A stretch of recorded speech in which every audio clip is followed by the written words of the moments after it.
오늘은 여호수아서 9장 14절 15절을 본문으로 하여 하나님께 묻지 아니하고 이 같은 제목으로 함께 말씀의 은혜를 나누기 원합니다. 제목을 한번 크게 따라해 주시기 바랍니다. 하나님께 묻지 아니하고, 하나님께 묻지 아니하고.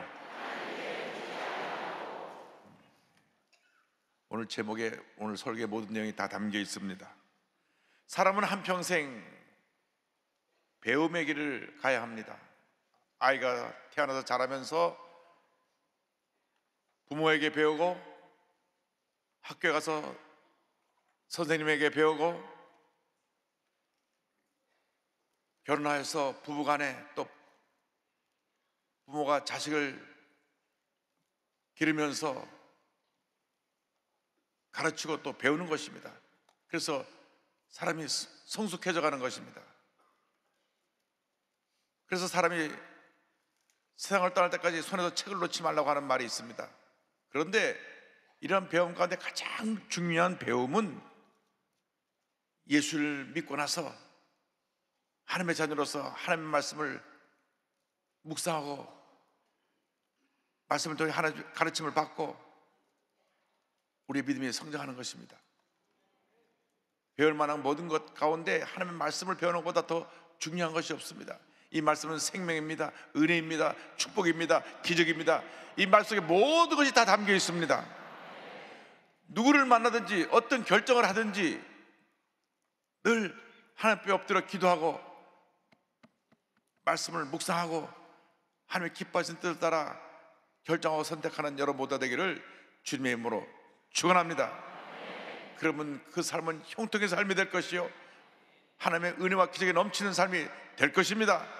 예수께서 친히 말씀하셨습니다. 마태복음 6장 33절에 그런즉 너희는 먼저 그의 나라와 그의 의를 구하라. 그리하면 이 모든 것을 너희에게 더하시리라.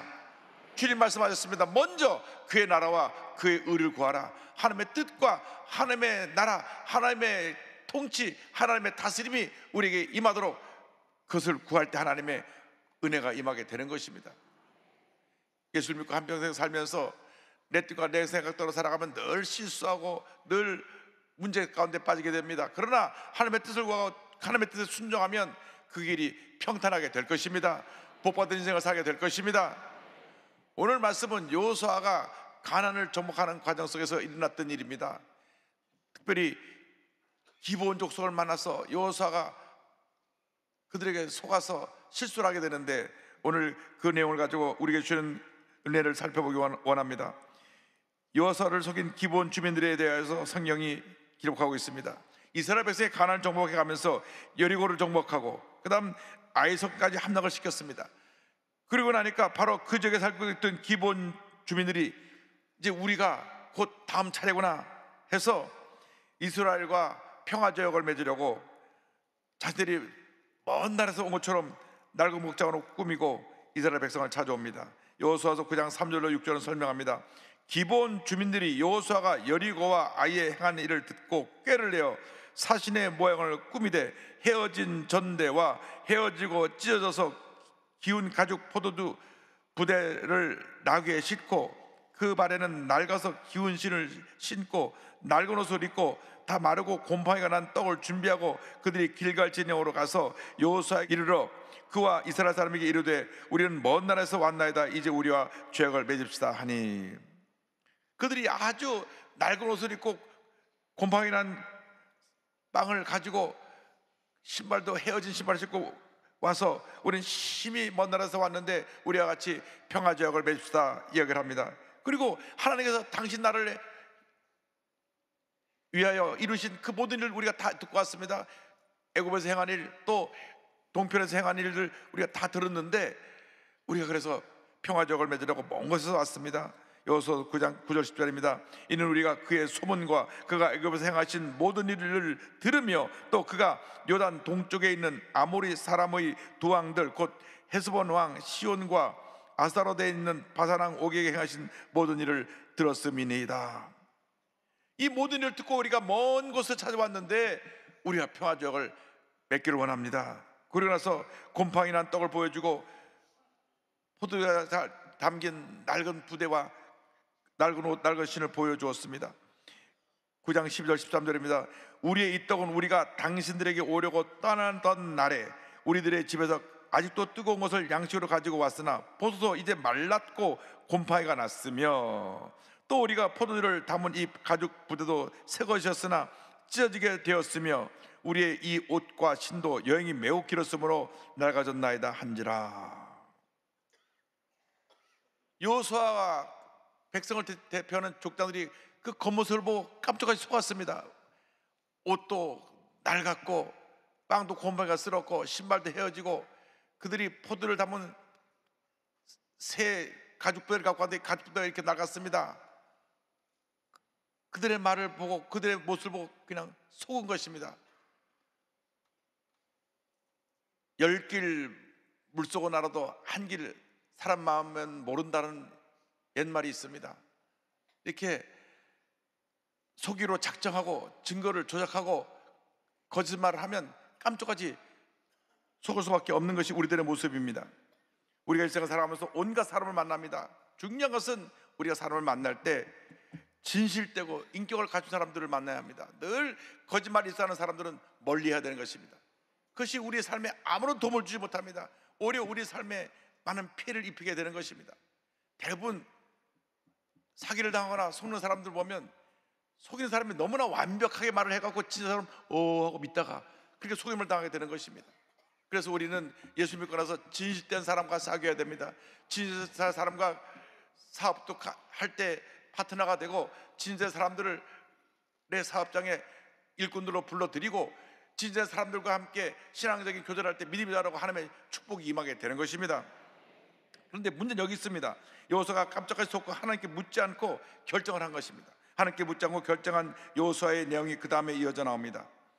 여호수아와 회중을 대표하는 족장들이 그 거짓말에 속아 넘어가서 하나님께 묻지도 않고 그냥 그 자리에서 평화적을 맺습니다. 9장 14절 15절입니다. 무리가 그들의 양식을 취하고는 어떻게 할지를 야훼께 묻지 아니하고 여호수아가 곧 그들과 화친하여 그들을 살리리라는 죄악을 맺고 회중 족장들이 그들에게 맹세하였더라. 야훼께 묻지 아니하고, 여기에 모든 문제가 담겨 있습니다. 여러분, 우리가 신앙생활하면서 하나님께 먼저 물어야 되는데 하나님께 묻지 아니하고 내 뜻, 내 생각, 내 판단대로 결정할 때 실수가 생겨나게 되고 문제가 생겨나게 되는 것입니다. 사람의 마음이 이렇게 간사합니다. 저희가 여리고를 무너뜨릴 때도 하나님의 음성을 듣고 무너뜨릴 수 없는 그 난공불락의 성을 일주일간을 돌면서 그들이 침묵하고 돌고 마지막 날에 7바퀴를 돕고 나팔을 불고 외친 다음에 여리고 성이 무너졌습니다.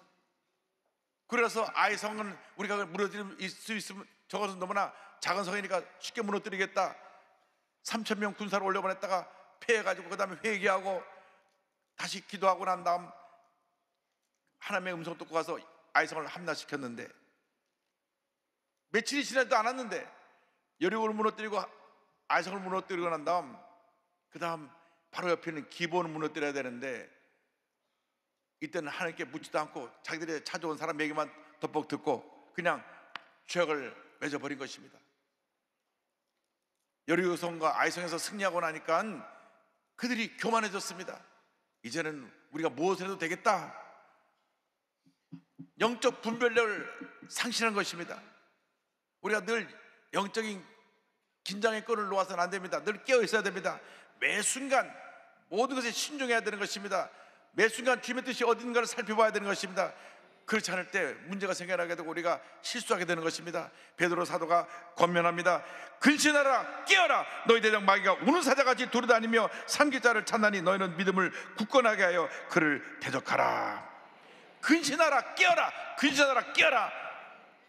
베드로 사도가 우리에게 권면하고 경고한 것입니다. 예수 믿는 사람들이 잘 될 때, 형통할 때, 이때 조심해야 되는 것입니다. 고난을 당할 때, 어려움 당할 때 주여 날 살려주옵소서 부르짖고 금식하고 매달리는데 모든 것이 순풍에 돋다시 잘 되면 그때 우리가 실수하게 되는 것입니다. 이제는 이만하면 됐다 하고 옛날처럼 기도도 하지 아니하고 옛날처럼 모든 일에 신중하게 생각하고 판단하지도 아니하고 그냥 덜컥덜컥 결정을 보고 무슨 일을 하게 되니까 그때로부터 풍랑이 일어나게 되는 것입니다. 교회가 부흥하고 사람들이 몰려올 때 우리가 정신을 차려야 됩니다. 야, 교회가 부흥하니까 이젠 다 됐다. 아닙니다. 이제 시작인 것입니다. 정신을 차려야 됩니다. 우리가 교만하고 방심하면 마귀가 우리를 공격해서 우리에게 시험거리를 가져다 주는 것입니다. 그러므로 하나님의 백성인 우리들이 언제나 하나님 앞에 엎드려 기도하며, 어린 사무엘이 하나님 앞에 말씀했던 것처럼 주님 앞에 주님 말씀하옵소서 주의 종이 듣겠나이다 고백을 해야 되는 것입니다. 그럴 때 하나님의 은혜가 임하는 것입니다. 그들이 평화제약을 맺고 난 다음 사흘이 지나서야 그들이 그 지역 주민임을 알게 됩니다. 9장 16절입니다. 그들과 죄악을 맺은 후 사흘이 지나서야 그들이 이웃에서 자기들 중에 거주하는 자들이라 함을 들으니라. 우리는 늘 이 같은 실수를 저지르게 됩니다. 크고 작은 결정할 때 너무 성급히 서두르게 되면 꼭 문제가 생겨나는 것입니다.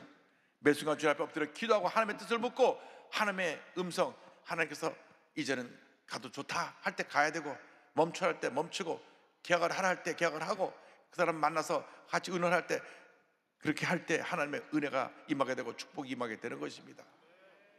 우리에게 주시는 교훈이 있습니다. 기본 족속과 계약을 맺고 난 다음 큰 문제가 생겼습니다. 오늘 세 가지 교훈인데, 첫째로 영적 교만은 문제를 가져온다고 하는 것입니다. 9장 18절에 그러나 회중 족장들이 이스라엘 하나님 야훼로 그들에게 맹세했기 때문에 이스라엘 자손이 그들을 치지 못한지라. 그러므로 회중이 다 족장들을 원망하니.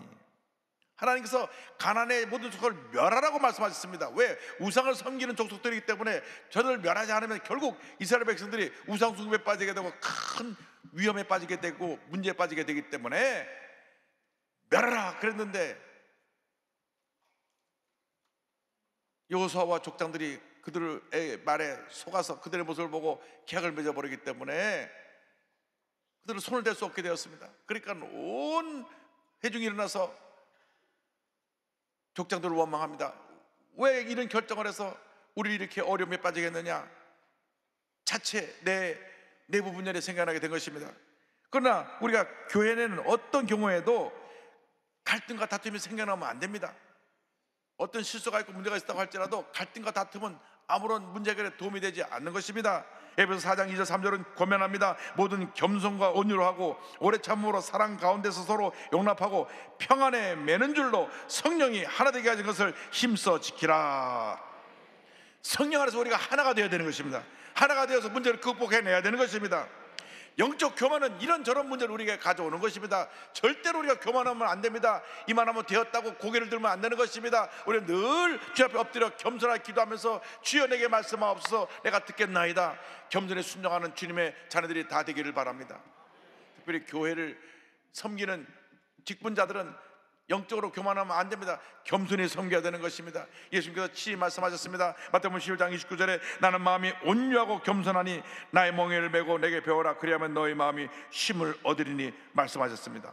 예수님 말씀하셨습니다. 나는 마음이 온유하고 겸손하니 나의 멍에를 메고 내게 배워라. 온유와 겸손으로 주님을 섬길 때 하나님의 복이 임하는 것입니다. 교만은 문제를 가져오지만 겸손은 문제를 해결하고 하나님의 축복을 가져오는 것입니다. 선택은 우리에게 달려 있습니다. 교만의 길을 갈 것이냐 겸손의 길을 갈 것이냐. 우리가 알면서도 잘 될 때는 겸손의 길을 가지 않고 교만의 길로 가는 그러한 실수를 하게 되는 것입니다.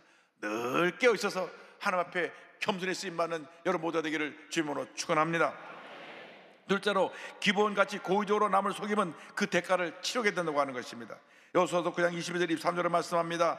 여호수아가 그들을 불러다가 말하여 이르되 너희가 우리 가운데 거주하면서 어찌하여 심히 먼 곳에서 왔다고 하여 우리를 속였느냐. 그러므로 너희가 저주를 받나니 너희가 대를 이어 종이 되어 다 내 하나님의 집을 위하여 나무를 패며 물을 기는 자가 되리라 하니. 기본 주민들이 하나님 백성을 속인 죄로 저주를 받아서 대대로 그들은 종이 되어서 나무를 패며 물 기는 자가 되어야만 했습니다. 그들 당사자뿐 아니라 자손 대대로 이렇게 험하고 굳은 일을 하는 종살이를 하게 만든 것입니다. 단 그들이 속임을 통해서 목숨을 건지게 되었지만 그들에게 임한 그 고통은 자녀들에게 계속 물려주게 되었습니다. 여호수아 9장 26절에 여호수아가 곧 그대로 그들에게 행하여 그들을 이스라엘 자손의 손에서 건져서 죽이지 못하게 하니라. 목숨은 겨우 건졌지만 그들은 자손 대대로 종살이 하는 그러한 곤욕을 치르게 됐습니다. 셋째로 일생을 살아가며 무슨 일을 만났는지 먼저 하나님께 물어봐야 한다는 것입니다. 사업을 하는 사람이 실패하는 이유 중에 하나가 남의 말만 듣고 무리하게 확장을 했다가 사업이 무너집니다. 또 투자하지 않을 때 쉽게 투자했다가 많은 재산을 잃기도 하는 것입니다. 모든 것이 신중해야 됩니다. 잘 될수록 더 신중해야 됩니다. 하나님이 하라는 것만 하면 됩니다. 하나님이 하라는 것만 하면 복을 받는 것입니다. 이 여의도에 조영기 목사님 하나님께서 성전을 지어라 순종해갖고 다 반대했는데 이곳에 땅을 사고 이 교회를 지었습니다. 그때 얼마나 힘들고 어려운 시간을 보냈는지 모릅니다. 유류파동이 나서 모든 물가가 뛰고 재정적인 어려움이 와서 4년 동안 공사가 멈춰 있었습니다. 또 공사비도 마련되어 있지 못했습니다. 다 반대했습니다. 서대문에 살 때 우리 너무나 살기 힘든데 버스 타고 어떻게 매주 교회를 가느냐, 버스값 걱정을 했습니다. 이 호흡을판에 이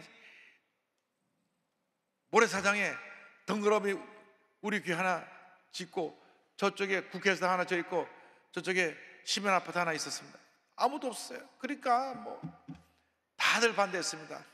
4년 동안 목사님이 정말 하나님 앞에 엎드려 눈물로 기도하고 고난의 시간을 통과했습니다.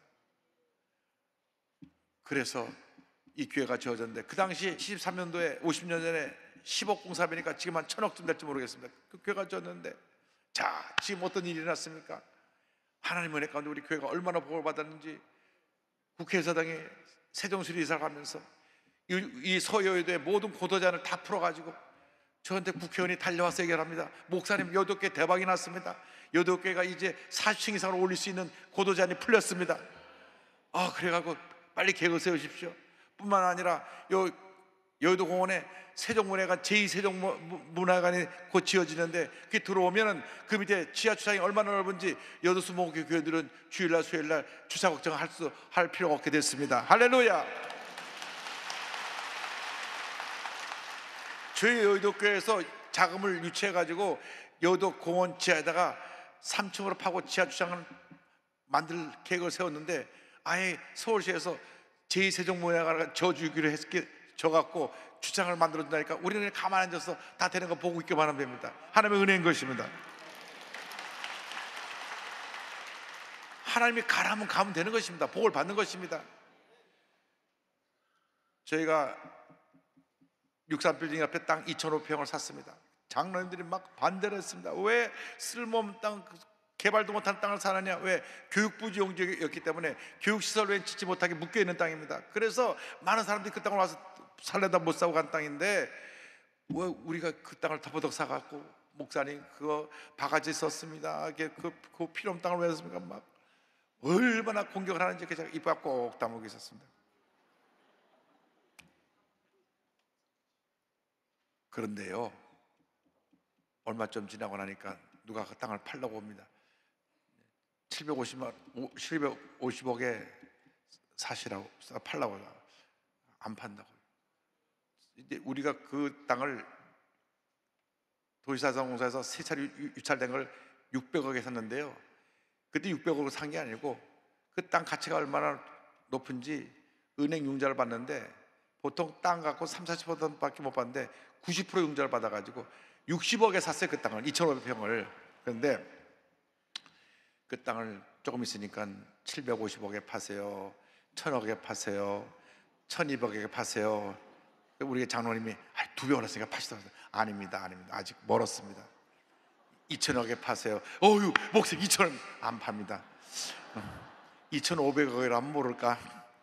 그랬더니 2,500억이 진짜로 됐어요. 그래갖고 8군데 달려갖고 2,500억에 산다 그러더만 막 오르갖고 3,030억에 팔았습니다.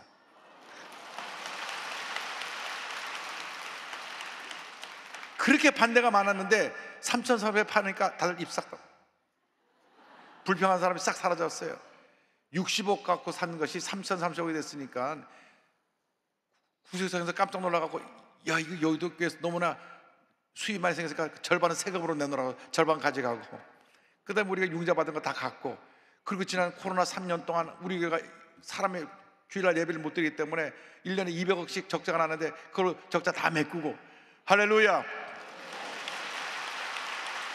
저 하남에 동부성전 250억 들어서 하나 짓고, 또 지축에 배대성전 또 하나 짓고, 또 그 다음에 은평성도 하나 이번에 또 구입하고, 또 강동성도 하나 또 구입하고, 동작성도 구입하고, 성전 5개를 준비할 수가 있었습니다. 할렐루야.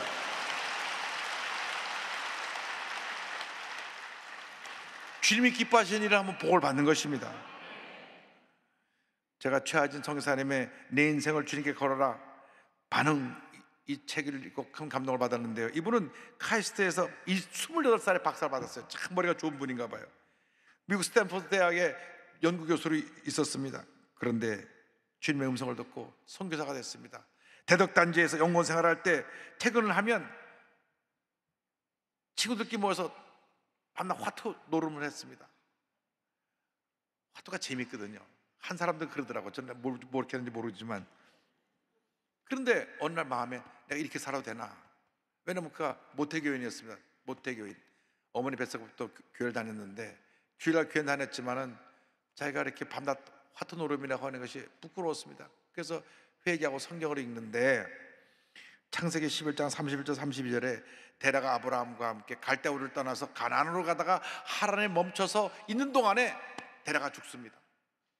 하나님이 가나안까지 가라고 하는데 중간에 멈춰버려서 죽은 것을 보고 내가 바로 그렇구나, 내가 하나님이 준 꿈을 위해 달려나가야 되는데 여기 화투 노름이라고 주저앉았구나. 그가 회개하고 정신 차려서 하나님 앞에 엎드려 기도한 가운데 성령의 기름 부으심을 받고 중국 선교사로 헌신하게 됩니다. 자기가 대학 교수로서의 그 모든 보장된 걸 다 내려놓고 1993년 중교에 들어가서 학생들을 가르치면서 복음을 전하는데, 하나님이 얼마나 그를 통해서 귀한 역사를 이루시는지 많은 젊은 대학생들이 이 교수님에게 큰 감동을 받습니다. 방학 때가 되면 학생들을 초청해서 밥을 먹여주고 빨래도 해주고 그들에게 성경 공부도 하면서 말씀을 전할 때 감동을 받고 말했습니다. 교수님은 왜 우리에게 이렇게 부담스럽도록 잘해 주시는 겁니까? 그때 선교사님 말했습니다. 나는 그리스도인이다. 인생의 목적도 없이 살던 나에게 예수님이 오셔서 큰 사랑을 부어주셨다. 나를 위하여 자기를 희생하여 십자가에 죽으면서까지 사랑하신 그분의 사랑으로 나는 행복해져서 내가 받은 사랑을 너희들에게 표현하고 싶어서 이렇게 온 것이다. 너희도 부담스러우면 나에게 사랑을 받고 누군가에게 그 사랑을 베풀면 된다. 그래서 그가 많은 청년들을 주님께로 인도했습니다. 그런데 젊은이들을 변화시키면서 기도하는 가운데 하나님께서 학교를 세우는 꿈을 주셨습니다. 그런 말씀합니다. 나는 아무도 거들떠 보지 않던 중국의 허로운 옥수밭에 믿음의 깃발을 꽂고 이곳에 하나님을 위한 학교를 세우게 해달라고 주님께 부르짖었다. 아무것도 없는데 하나님 앞에 부르짖고 기도하고 또 기도하는 가운데 2003년에 중학교를 세우고 2005년에 고등학교를 세우고 그리고 유치원부터 대학교까지 모든 과정의 학교를 세울 수 있게 되었습니다. 할렐루야. 한 번 건축하려면 그냥 도장을 33개나 받아도 그렇게 까다로운 모든 것을 하나님이 다 해결해 주시고, 그래서 지금 중국이 기독교가 문이 닫히고 어려운 때 학교를 통해서 하나님의 영광을 나타내고 저들을 주의 복음으로 변화시키는 놀라운 사명을 감당하고 있는 것입니다. 그런 이유가 고백합니다. 나는 아직도 가야 할 길이 멀다. 그러나 주님께 인생을 걸고 나의 생명을 조금도 경것으로 여기지 아니한 사도 바울과 같이 달려갈 것이다. 할렐루야. 여러분, 한평생 믿음으로 달려나가는 여러분 모두가 되기를 바랍니다. 우리 인생 살아가는 동안에 짧게 우리 인생길이 지나가는데 나를 부르신 부름의 뜻이 무엇인지를 알고 주님의 인도하심을 따라 믿음으로 전진나갈 때 하나님의 큰 은혜와 축복이 우리 모두에게 임하게 될 것입니다. 여러분, 주님께서 거룩한 꿈을 가지시고 주님 인도하심을 따라 믿음으로 전진해 나가시길 바랍니다. 사람의 음성 듣지 말고 환경을 바라보지 말고 주님의 음성 듣고 약속의 말씀 붙잡고 나아가는 여러분 모두가 되기를 주님의 이름으로 축원합니다.